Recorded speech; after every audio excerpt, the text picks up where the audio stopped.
6. God is outside of space-time, hence there is no evidence of him.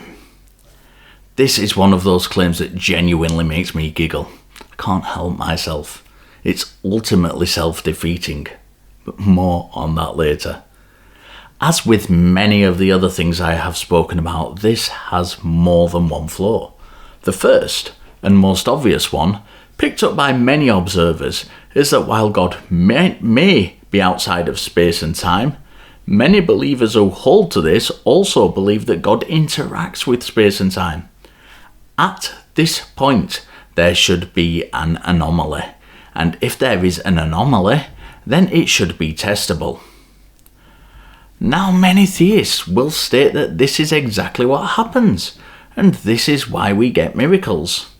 But this is hugely problematic, and here's why. The Catholic Church defines a miracle as a sign or wonder, such as a healing or control of nature, which can only be attributed to a divine power.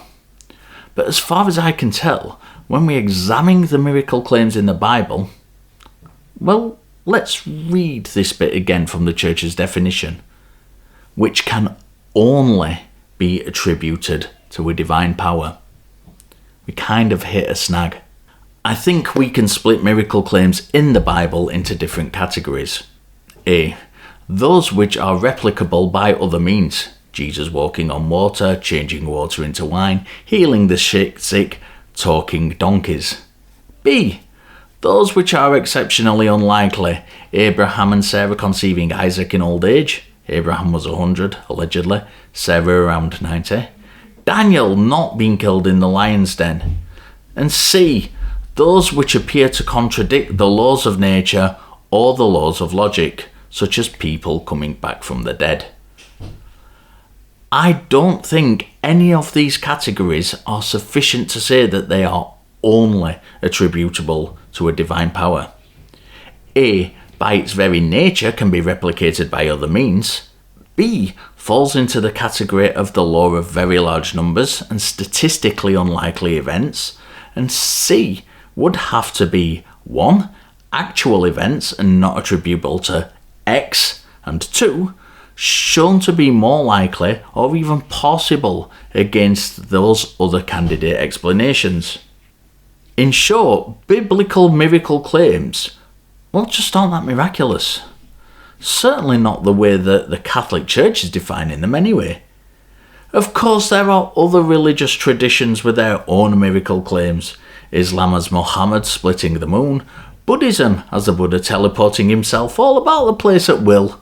But this video isn't specifically about miracles, it's about God being outside of space and time. So let's move on. I said there is more than one flaw with the idea of God being outside of space and time. And for me, this second one is much more important than talking about miracles. The laws of logic are descriptive. They describe the reality in which we live. They work because that's how reality appears to work. If God is outside of space and time, then God is outside of reality.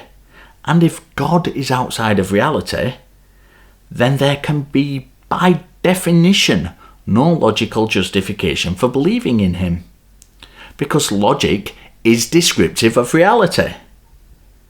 The argument, or shall we call it an excuse, that there is no evidence of God because God is outside of space and time is self-defeating. It is an admission that you are believing something without any logical justification to do so.